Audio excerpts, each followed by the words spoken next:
हीरे और टोड।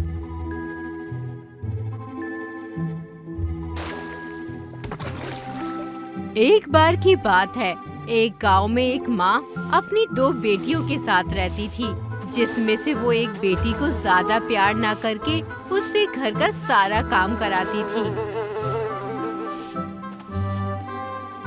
अरे करम चली, जल्दी जल्दी हाथ चला, अभी बहुत काम पड़ा है।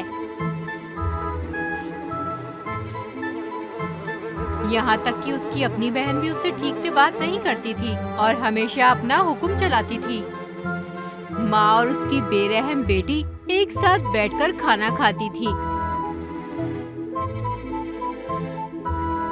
पर उस मासूम बच्ची को वो बचा हुआ खाना अकेले ही खाना पड़ता था। पता नहीं माँ मेरे साथ ऐसा क्यों करती हैं।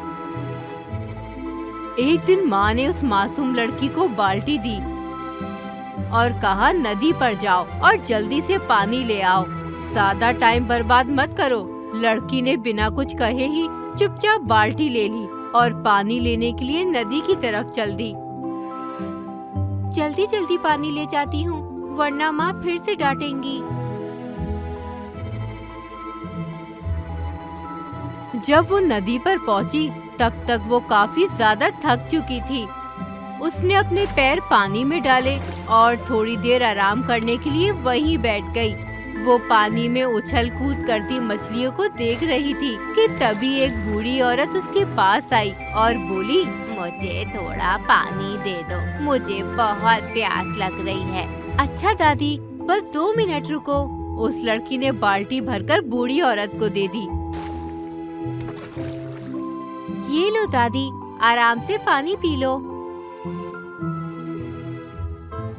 अचानक वो बूढ़ी औरत एक खूबसूरत परी में बदल गई। परी लड़की की रहमदिली से बहुत ज्यादा खुश हुई, इसलिए उसने लड़की को आशीर्वाद दिया। फिर मासूम लड़की ने फाइनली बाल्टी में पानी भरा और घर वापस चली गई। लगता है आज तो माँ से डांट पड़ने वाली है। जब वो घर पहुँची तो उसकी माँ गुस्से से चिल्लाई और बोली, तुम बाहर क्या कर रही थी? इतनी देर से क्यों आई हो?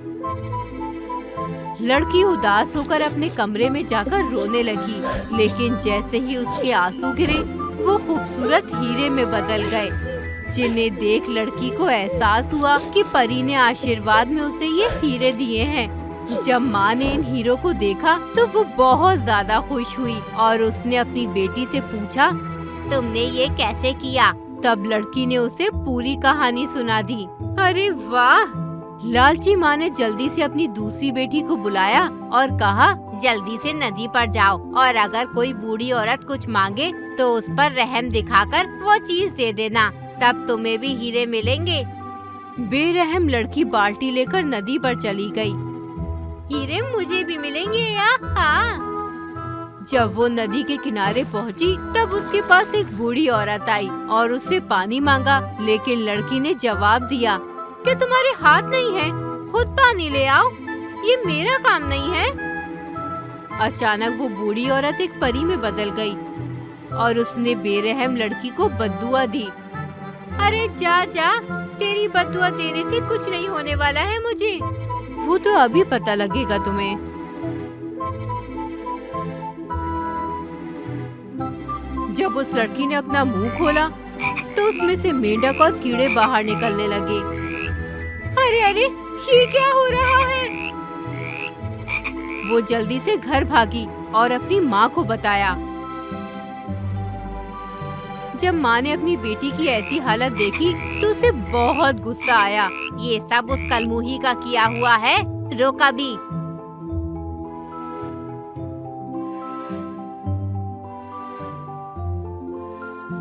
वो रहमदिल लड़की के पास गई और उसे गुस्से में घर से बाहर निकाल दिया।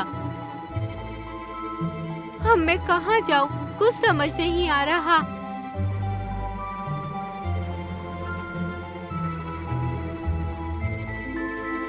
वो लड़की उदास होकर जंगल की तरफ चली गई और वो यहाँ एक सिपाही से मिली। उसकी कहानी सुनकर सिपाही को उससे प्यार हो गया। क्या तुम मुझसे शादी करोगी? हाँ बिल्कुल। और फिर दोनों ने शादी कर ली। कुछ वक्त के बाद उन दोनों के घर में एक नन्हा मेहमान आया और माँ की तरह ही बच्चे के आंसू भी हीरे में बदल गए, जिन्हें पाकर रहमदिल लड़की और उसका परिवार खुशी से रहने लगा। बौने और मोची की कहानी। एक बार की बात है, एक छोटे से शहर में एक बूढ़ा मोची रहता था जो बहुत ईमानदार था लेकिन गरीब भी था।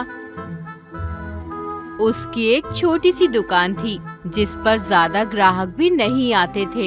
एक रात उसके पास सिर्फ एक जोड़ी जूते के लिए थोड़ा सा ही चमड़ा बचा था, जिससे उसने एक नए जोड़ी जूते बनाना शुरू किया। लेकिन वो बहुत थका हुआ था और उसे नींद भी आ रही थी, लेकिन उसे जूता पूरा करके बेचना था ताकि चमड़ा खरीद सके और उससे और जूते बना सके। पर आधी रात को वो इतना थक गया कि आगे काम न कर सका और इसे अधूरा छोड़कर ही आराम करने के लिए घर चला गया। लेकिन घर लौटते वक्त उसे अपने अधूरे जूते की चिंता सताने लगी और उसका मन बेचैन होने लगा, जिस वजह से वो पूरी रात ठीक से सो नहीं पाया।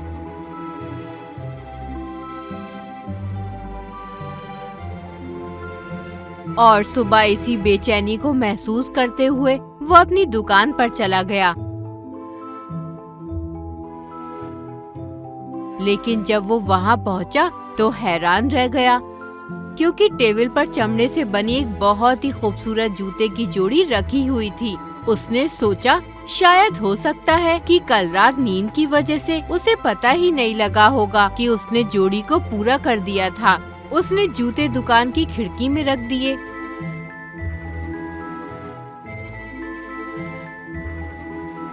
कुछ ही देर के बाद एक अमीर आदमी ने उन्हें देखा। वो दुकान में आया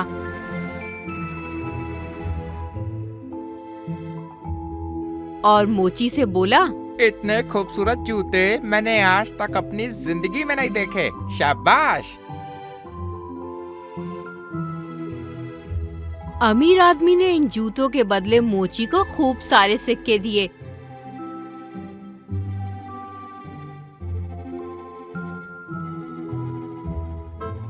जिन्हें देखकर मोची की खुशी का भी कोई ठिकाना नहीं रहा।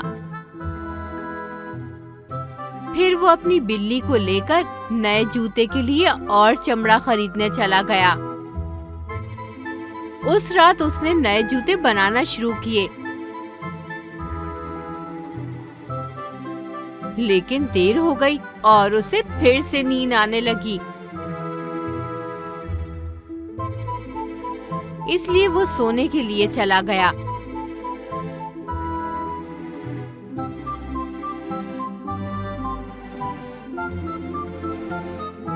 अगली सुबह जब वो अपनी दुकान पर लौटा तो ये देखकर एकदम हैरान रह गया कि इस बार वहाँ 2 जोड़ी सुंदर जूते रखे हैं।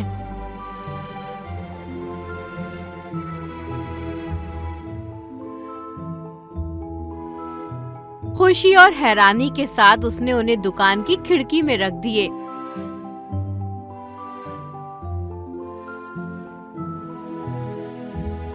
कुछ ही देर बाद एक अमीर जोड़े ने इन जूतों को देखा। कितने सुंदर जूते हैं ना? हाँ, सही बोल रही हो। चलो चल के देखते हैं। उन्हें जूते काफी पसंद आए, जिसके बदले उन्होंने मोची को खूब सारे पैसे दिए और मोची भी बहुत खुश हुआ।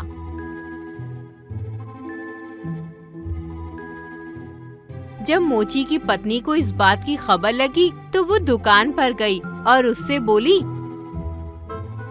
तुम आज रात अलमारी में छुप जाओ और देखो कि इतने सुंदर जूते आखिर बना कौन रहा है।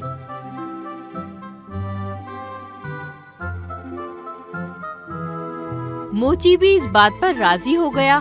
उसने और चमड़ा खरीदा और फिर खुद अलमारी में छिप गया।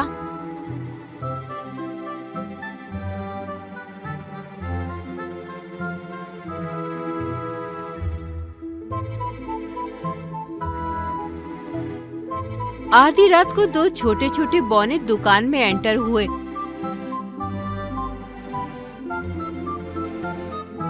और उन्होंने अपने जादुई हाथों से जूते बनाना शुरू कर दिया।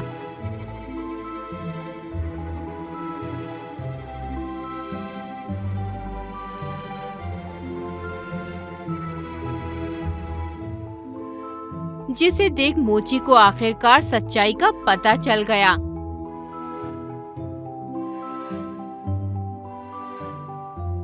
अगले दिन बोनो का शुक्रिया कहने के लिए मोची और उसकी पत्नी ने उनके लिए खाना और छोटे कपड़े तैयार किए और उन्हें दुकान की टेबल पर रख दिया।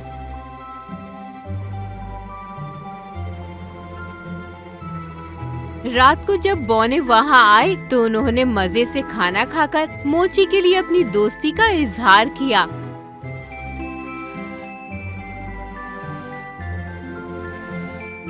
इस तरह मोची शहर में मशहूर हो गया और एक अच्छी जिंदगी जीने लगा।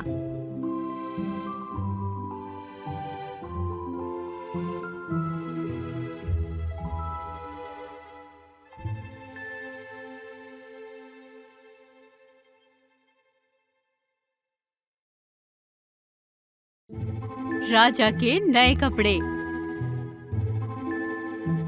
एक बार की बात है, एक पुराने शहर में एक राजा था जिसे किसी भी चीज से ज्यादा पसंद अपने कपड़े थे। वो अक्सर अपने महल में डिजाइनरों को बुलाता था ताकि वो उसके लिए सबसे शानदार कपड़े बना सके और इसके बदले वो उन्हें सोना और तोहफे देता था।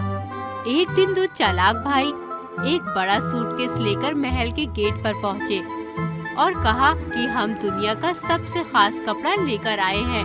ये इतना जादुई है कि इसे केवल बुद्धिमान और होशियार लोग ही देख सकते हैं और जो कोई भी इस कपड़े को देख नहीं पाता है वो बेवकूफ और नालायक होता है।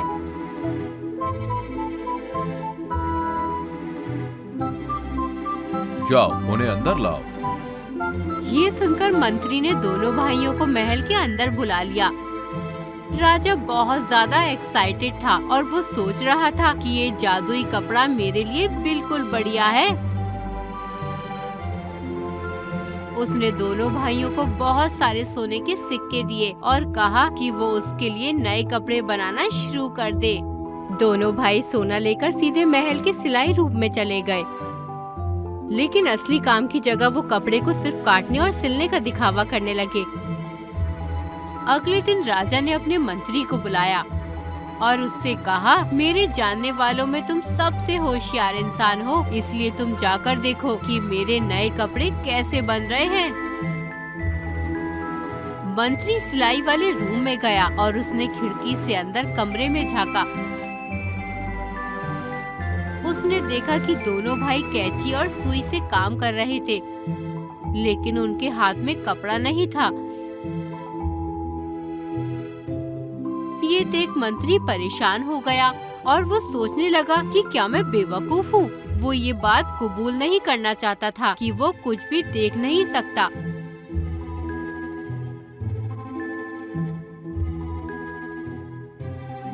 इसलिए वो वापस राजा के पास गया और उनसे कहने लगा कि महाराज, आपके नए कपड़े बहुत सुंदर हैं और ऐसे कपड़े मैंने महल में कभी नहीं देखे। राजा बहुत खुश हुआ।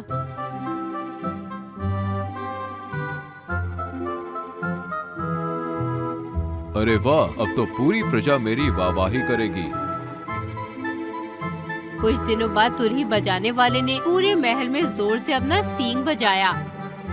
उसने ऐलान किया कि राजा के नए कपड़े तैयार हैं।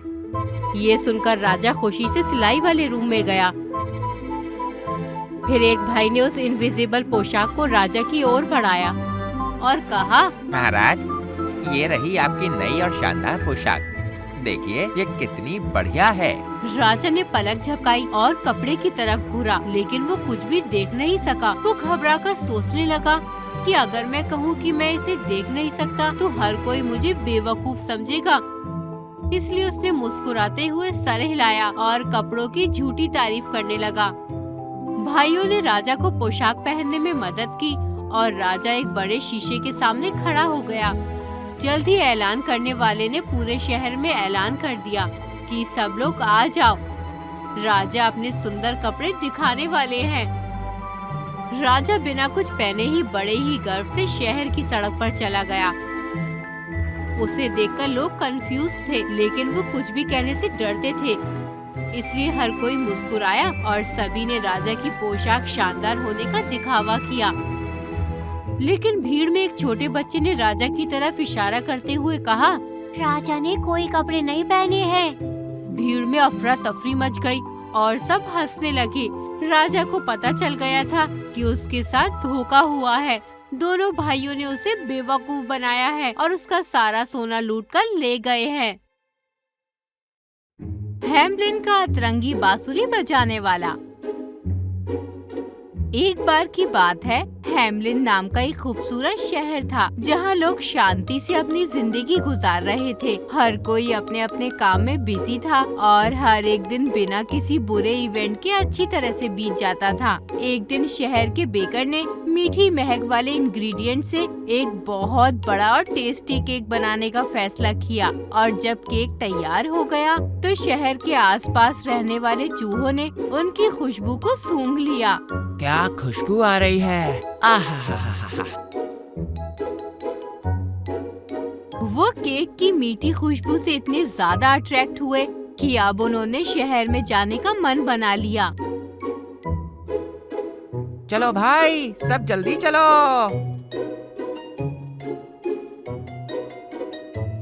और बहुत सारे चूहे शहर में आ गए और हर जगह फैल गए। अरे भाई, इतना धीरे धीरे क्यों चल रहे हो? जरा जल्दी जल्दी चलो, पैरों में मेहंदी लगी है क्या? मोंटी भाई चल तो रहे हैं, अब क्या उड़कर पहुंच जाएं?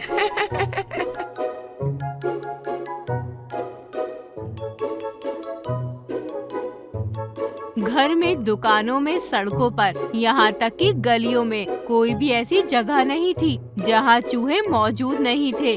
अरे इतने सारे चूहे यहाँ कैसे? खाने में से कितनी अच्छी खुशबू आ रही है। चूहों ने हर तरफ गंदगी फैलाना शुरू कर दिया। चलो उधर चलो, अब वहाँ देखते हैं क्या है।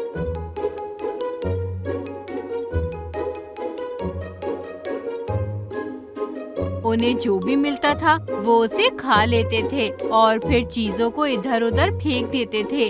अरे इस बोतल में क्या है, देखता हूँ। अरे इतने सारे चूहे, वो भी मेरे घर में, ये आए कहाँ से?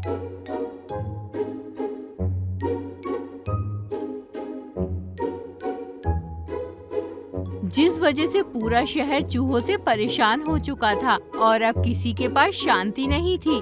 भाई बड़ा मजा आ रहा है यहाँ तो। अरे तू यहाँ भी?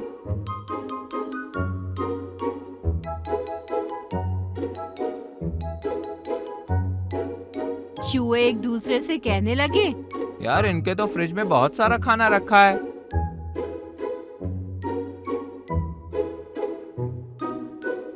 चूहों ने फलों की मार्केट को भी नहीं छोड़ा था। उन्होंने वहाँ भी सब कुछ बर्बाद कर दिया था। इन चूहों ने मेरी दुकान तहस नहस कर दी। यहाँ तक कि शहर की बिल्लियाँ भी सेफ नहीं थी।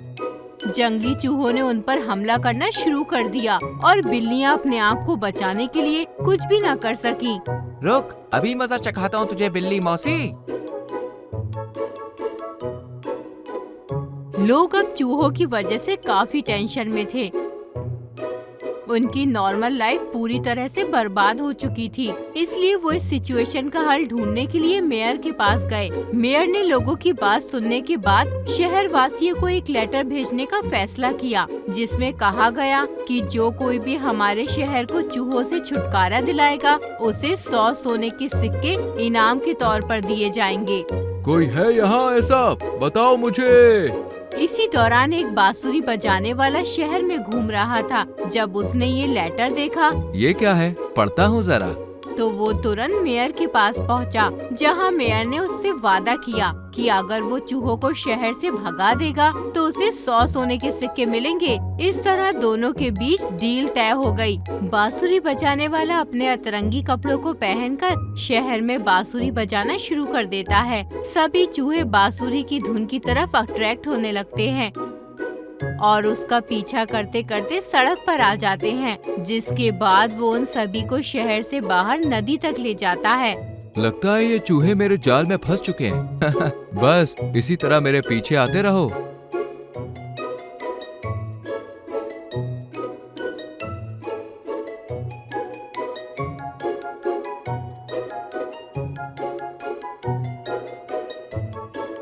चूहे एक एक करके पानी में गिर जाते हैं और फिर सभी गायब हो जाते हैं। बांसुरी बजाने वाला खुशी खुशी अपने 100 सोने के सिक्के लेने के लिए मेयर के पास जाता है, लेकिन मेयर उसे सिर्फ एक ही सिक्का देता है। ये देख वो उदास होकर सिक्का लिए बिना ही यहाँ से चला जाता है। वो शहर में पहुंचकर फिर से बांसुरी बजाने लगता है और इस बार बच्चे उसका पीछा करते हैं।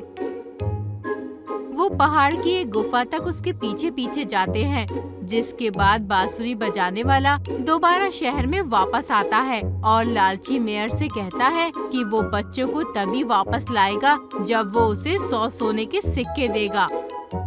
ये सुनकर मेयर आखिरकार बांसुरी बजाने वाले को 100 सोने के सिक्के दे ही देता है। राजकुमारी रोज और सुनहरी चिड़िया।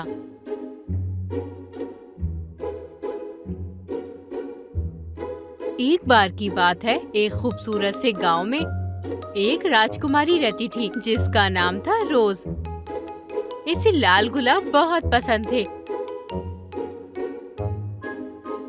इसके लंबे बाल गुलाब की तरह ही लाल थे। वाव, ये गुलाब कितने लाल और खुशबूदार हैं। हर रात गांव के लोग सूरज ढलने का इंतजार करते थे, क्योंकि उस समय प्यारी राजकुमारी महल के बरामदे में अपने कदम रखती थी। राजकुमारी मीठी आवाज वाली छोटी सी सुनहरी चिड़िया के पास आने का इंतजार करती थी। आज प्यारी सुनहरी चिड़िया नहीं आई। सुनहरी चिड़िया जल्दी आओ। हर रात चिड़िया आकर उसके हाथों पर बैठ जाती थी। ओ प्यारी चिड़िया, आ गई तुम। सुनहरी चिड़िया की आवाज बहुत प्यारी थी। जब ये गाती थी तो गांव के सभी लोग चैन की नींद सो जाते थे। ओ प्यारी चिड़िया, कितना मीठा गाती हो, मन करता है तुम्हें सुनती रहूं।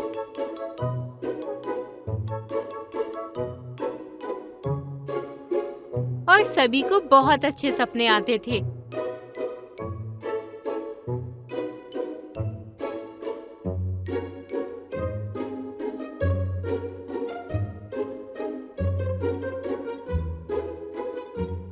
राजकुमारी रोज को ये बहुत पसंद था। वो हर रोज अपने गुलाब के बगीचे में जाती थी और फूलों की देखभाल भी किया करती थी। आज कितने अच्छे गुलाब खिले हैं। एक रात जब राजकुमारी चिड़िया से मिलने गई तो कुछ अजीब सा हुआ। आ गई मेरी सुनहरी चिड़िया। एक बुरी चुड़ैल अपनी झाड़ू पर बैठकर महल की तरफ उड़ी। चलो आज अपना अगला शिकार ढूंढती हूँ, मजा आएगा। राजकुमारी के बाल कितने सुंदर हैं। चुड़ैल ने जब राजकुमारी को देखा तो उसने उसके बालों पर जादू कर दिया। वाह, इतने अच्छे बाल तो सिर्फ मेरे हो सकते हैं, इसके नहीं।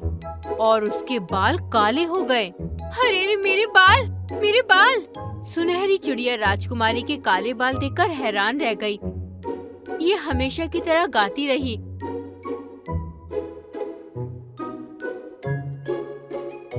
लेकिन इस रात लोगों को बुरे सपने आए।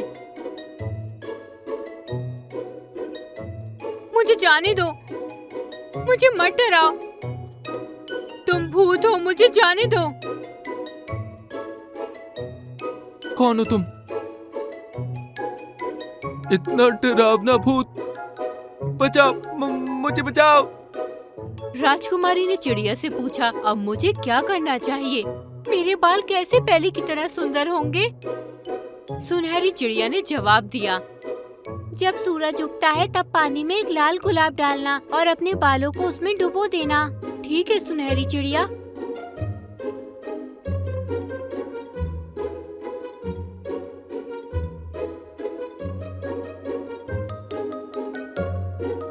अगली सुबह राजकुमारी रोज ने कुछ गुलाब तोड़े और उन्हें नहाने के पानी में डाल दिया। इसने अपने बालों को पानी में डुबोया और बाल फिर से लाल हो गए। वाह, मुझे मेरे लाल सुंदर सुंदर बाल वापस मिल गए। इसी रात पूरी चुड़ैल वापस आई और उसने फिर से अपना जादू चलाया। अब देखती हूँ कैसे होते हैं इसके दोबारा लाल बाल। अब तो मैं सारे गुलाब ही ले जाऊंगी। चुड़ैल ने बगीचे से गुलाब भी ले लिए ताकि जादू टूट न सके, जिससे राजकुमारी बहुत दुखी हुई। जैसे ही राजकुमारी रोई,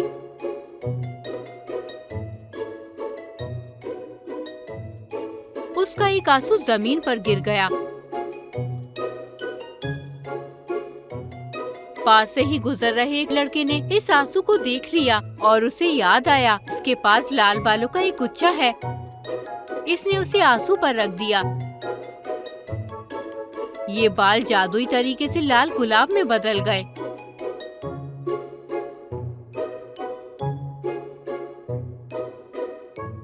लड़का गुलाब को राजकुमारी के पास ले गया और राजकुमारी बहुत खुश हुई। ओह, तुम्हारा बहुत शुक्रिया। राजकुमारी ने गुलाब को फिर से पानी में डाल दिया और बाल फिर से लाल हो गए और फिर से जादू टूट गया। देखो सुनहरी चिड़िया, मेरे बाल फिर से लाल हो गए। इस टाइम जब सुनहरी चिड़िया ने गाना गाया तो गांव के सभी लोग चैन की नींद सो गए और उन्हें मीठे अच्छे सपने आए। चुड़ैल ये देखकर बहुत गुस्सा हुई कि उसका जादू 2 बार टूट गया। ये भाप में बदल गई और गायब हो गई। गांव में फिर से शांति लौट आई और सभी फिर से खुश हो गए।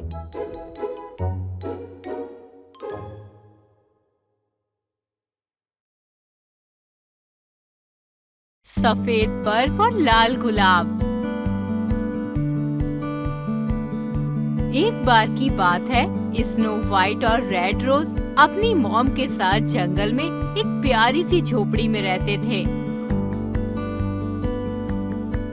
स्नो वाइट रहमदिल थी और वो अपनी बहन रेड रोज के साथ मिलकर हर रोज अपनी मॉम की मदद करती थी। चलो चलो जल्दी घर का काम निपटा लेती हूँ, फिर स्नो वाइट के साथ खेलूंगी। वो बगीचे में काम करती थी, घर की सफाई करती थी और हमेशा हर चीज को अच्छा और साफ सुथरा रखने की पूरी कोशिश करती थी। वक्त बीतता गया और गर्मियाँ आ गई, फिर पतझड़ का मौसम आ गया और लास्ट में सर्दी आ गई। देखो बेटा, अब सर्दियाँ आ गई हैं, इसलिए अब हमें ख्याल रखना होगा। एक बर्फीली रात में जब उनकी माँ उन्हें कहानी सुना रही थी, तब अचानक उनके दरवाजे पर दस्तक हुई। यहाँ एक बहुत बड़ा भूरा भालू था। हेलो, बाहर बहुत सर्दी हो रही है तो मैं यहाँ पे चला आया। वैसे कैसे हैं आप लोग? उसे देखकर लड़कियाँ डर गई और एक दूसरे को डर के मारे देखने लगी। तभी भालू ने कहा, मुझे बहुत ज्यादा ठंड लग रही है बाहर। वैसे क्या मैं थोड़ी देर के लिए अंदर गर्मी ले सकता हूँ? माँ और दोनों बेटियों ने हाँ में जवाब दिया। अरे हाँ, आ जाओ, यहाँ तुम्हें थोड़ा आराम मिलेगा। Thank you. जिसके बाद भालू मजे से चिमनी के पास लेट गया और गहरी नींद में सो गया। भालू पूरी सर्दी के मौसम में सोता रहा।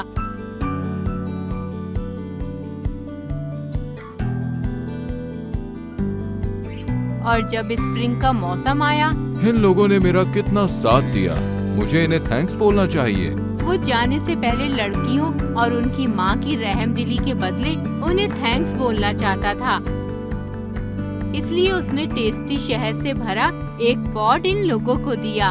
ये लो, ये तुम तीनों के लिए है। और फिर उन्हें अलविदा कहकर यहाँ से चला गया। एक दिन स्नो व्हाइट और रेड रोज जंगल में से जामुन ले रही थी कि तभी अचानक उन्होंने एक अजीब सी आवाज सुनी और ये देखने के लिए जल्दी से भागी कि वो क्या है। उन्होंने देखा एक छोटा सा बौना रो रहा है क्योंकि उसकी लंबी दाढ़ी एक गिरे हुए पेड़ के नीचे फंसी हुई थी। अरे ये क्या, देखो जरा, इनकी दाढ़ी यहाँ फंस गई है। स्नो व्हाइट ने जल्दी से एक कैंची निकाली और उसकी दाढ़ी काट दी ताकि उसकी मदद की जा सके। लेकिन बौना बहुत परेशान हो गया और गुस्से से बड़बड़ाने लगा। पर लड़कियां कुछ नहीं बोली और घर वापस चली आई। अगले दिन उन्होंने एक और आवाज सुनी, लेकिन इस बार एक अलग बौना नदी के पास था। उसकी दाढ़ी एक मछली के मुंह में फंसी हुई थी। अरे, इनकी दाढ़ी तो मछली के मुंह में है, मुझे मदद करनी होगी।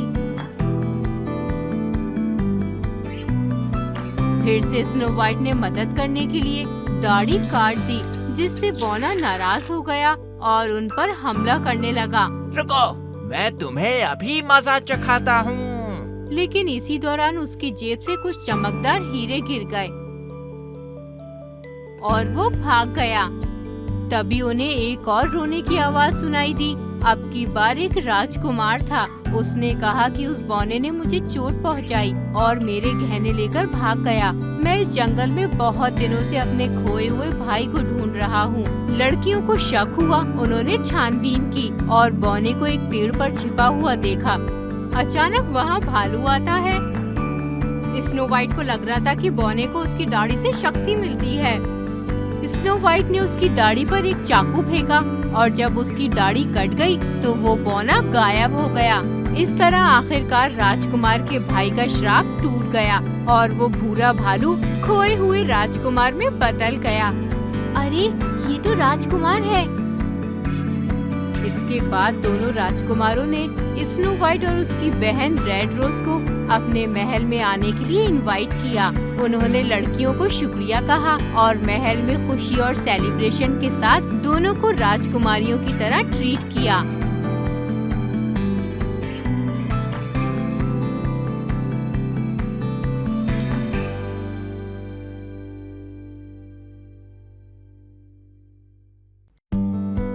टैटरहुड।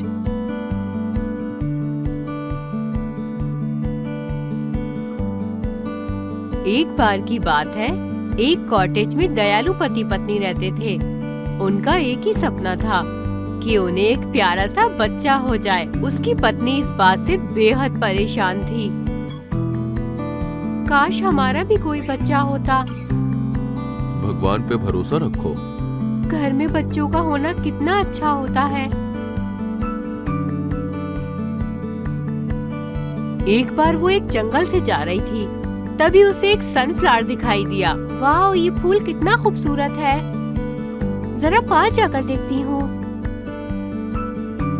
उसने उस फूल को तोड़कर अपने पास रख लिया। इसे मैं अपने पास ही रख लेती हूँ।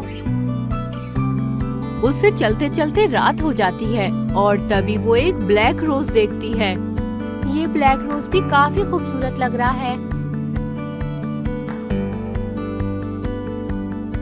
उसने उस फूल को भी तोड़कर अपने पास रख लिया।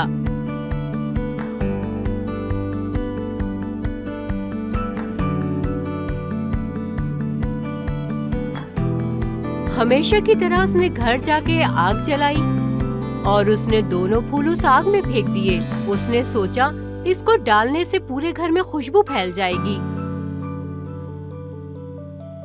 जब वो दूसरे दिन सोकर उठी तो वो हैरान रह गई। उसने देखा कि उसके पास दो प्यारी सी बच्चियां लेटी है। एक के सुनहरे बाल है और दूसरे के काले। अरे, ये दोनों कहाँ से आई? दोनों बच्चियां साथ में बड़ी होने लगी। जिस बच्ची के काले बाल थे वो हमेशा काले कपड़े पहनती और हमेशा सीरियस रहती थी, और जो सुनहरे बाल वाली लड़की थी वो हमेशा खुश रहती थी। उनका बचपन बहुत ही खुशी के साथ बीत रहा था। इनके घर में होने से कितना अच्छा लगता है। बहुत ही प्यारी बच्चियां हैं ये। चलो आओ हम साथ में खेलते हैं। ये। ओहो कितना मजा आ रहा है। जब दोनों बच्चियां बड़ी हो गई तब उनके पिता ने कहा, हमें उन लुटेरों से खुद को सेफ रखने के लिए इस जगह को छोड़ना होगा। लेकिन दोनों बच्चियां इसी जगह पर रहकर उन लुटेरों का मुकाबला करना चाहती थीं। अगले दिन उन बदमाशों ने हमला किया। काले बाल वाली लड़की एक बड़ा सा स्पून लेकर उन लोगों से लड़ने के लिए आगे बढ़ी। है, हम तुम्हें नहीं छोड़ेंगे, चले जाओ यहाँ से। लेकिन सुनहरे बाल वाली लड़की मुकाबला करने के लिए तैयार नहीं थी। आओ आओ मैं तुम्हें बताती हूँ। बदमाशों ने जब देखा कि सुनहरे बाल वाली लड़की कुछ घबराई हुई सी है, तो उन्होंने उसके पास बॉम्ब फेंका और वो एक गाय में बदल गई। अरे ये मेरी बहन को क्या हो गया है? पता नहीं उन लोगों ने मुझे गाय बना दिया। तुम चिंता मत करो, मैं कुछ करती हूँ। अपनी बहन को सही करने के लिए अब उन्हें उन बदमाशों की जमीन तक पहुँचना था। वहाँ पे पहुँचने के लिए वो एक शिप पर बैठ गए और आगे का सफर तय करने लगे। तुम घबराओ मत बहन, मैं तुम्हें जल्दी ही ठीक कर दूंगी। अब दोनों बहनें उन बदमाशों के इलाकों में पहुँच गई थीं। और काले बाल वाली लड़की ने एक बदमाश को पकड़ लिया और उससे बोला कि उसकी बहन को वापस लड़की बना दो। बदमाश को ना चाहते हुए भी उसकी बहन को फिर से सही करना पड़ा। अब दोनों बहनें वापस घर जाने को तैयार थीं, पर जाने से पहले काले बाल वाली लड़की ने बदमाशों से कहा, अब तुम हमारे इलाके में दोबारा कभी वापस मत आना। वादा करता हूँ नहीं आऊँगा मैं। घर वापस जाते समय उन्हें एक बड़ा सा महल दिखाई देता है और वो वहाँ पर रुकने का फैसला करती हैं। देखो, वहाँ पर तो लड़कियाँ दिखाई दे रही है तुम्हें। उस महल में दो राजकुमार उन्हें मिलते हैं। जब वो दोनों राजकुमार उन दोनों बहनों को देखते हैं तो वो उनके प्यार में पड़ जाते हैं। तुम तो बहुत ज्यादा खूबसूरत हो। काले बाल वाले राजकुमार को सुनहरे बाल वाली लड़की से प्यार हो जाता है और सुनहरे बाल वाले राजकुमार को काले बाल वाली लड़की से प्यार हो जाता है। अचानक से काले बाल वाली लड़की एक ग्रीन ड्रेस में आ जाती है और उसका दिल प्यार से भर जाता है। फिर वो चारों साथ में आगे बढ़ते हैं। उसके बाद वो हमेशा साथ में प्यार से रहने लगते हैं। तो देखा आपने, जादू कभी भी कहीं भी हो सकता है।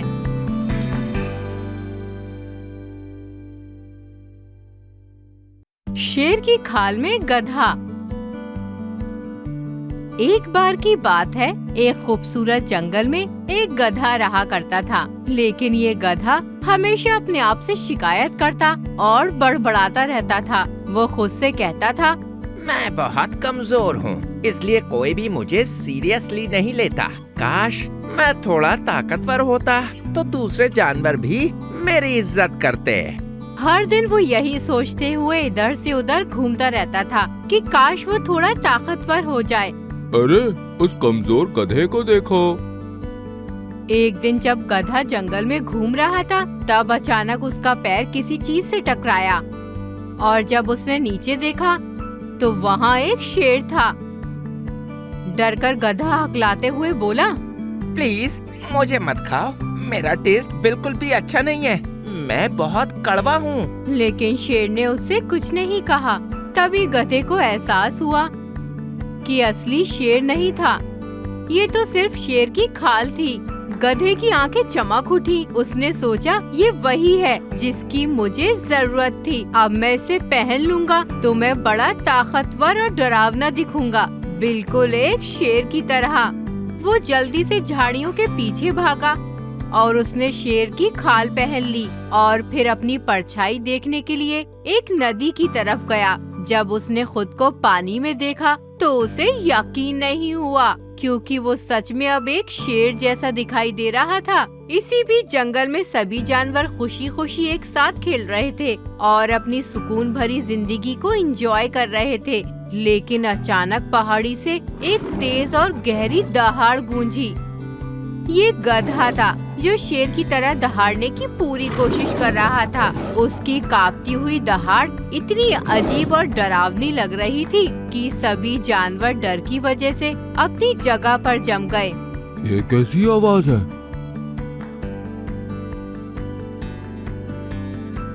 किसी को नहीं पता था कि आगे क्या होने वाला है। अरे ये क्या हो रहा है भैया? नकली शेर जानवरों के पीछे भागा और जंगल में उनका पीछा करता रहा। बेचारे जानवर घबरा गए और जितनी जल्दी हो सके भागने की कोशिश करने लगे। भागो भागो जल्दी भागो, वरना ये हमें खा जाएगा।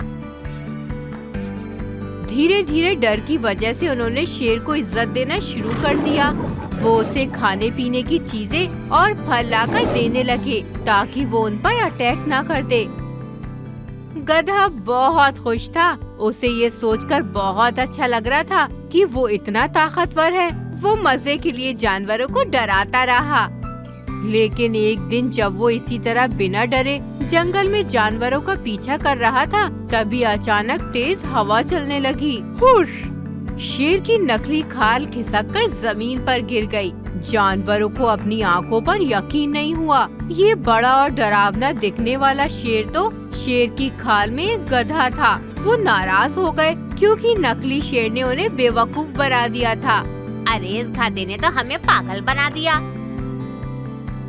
गधे को समझ में नहीं आ रहा था कि अब वो क्या करे, इसलिए वो वही शर्मिंदा होकर खड़ा रहा। लेकिन जानवरों को गधे पर गुस्सा आ रहा था, इसलिए उन्होंने उसे जंगल से बाहर निकाल दिया और एक अच्छा सबक सिखाया। अब मजा आएगा तुझे बच्चों, चल निकल यहाँ से। इस कहानी से हमें ये सीख मिलती है कि आप झूठ और धोखे से कभी भी इज्जत हासिल नहीं कर सकते। लोमड़ी और अंगूर। एक बार की बात है, एक भूखी और थकी हुई लोमड़ी जंगल से गुजर रही थी और खाने की तलाश में भटक रही थी, लेकिन उसे खाने के लिए कुछ भी नहीं मिला। जब वो खाने की तलाश में और आगे बढ़ी तो उस थकी और भूखी लोमड़ी ने अपने आप से कहा, मुझे अब खाने के लिए कुछ तो ढूंढना होगा, नहीं तो मैं कमजोर और बीमार हो जाऊंगी। अरे नहीं, खाने के लिए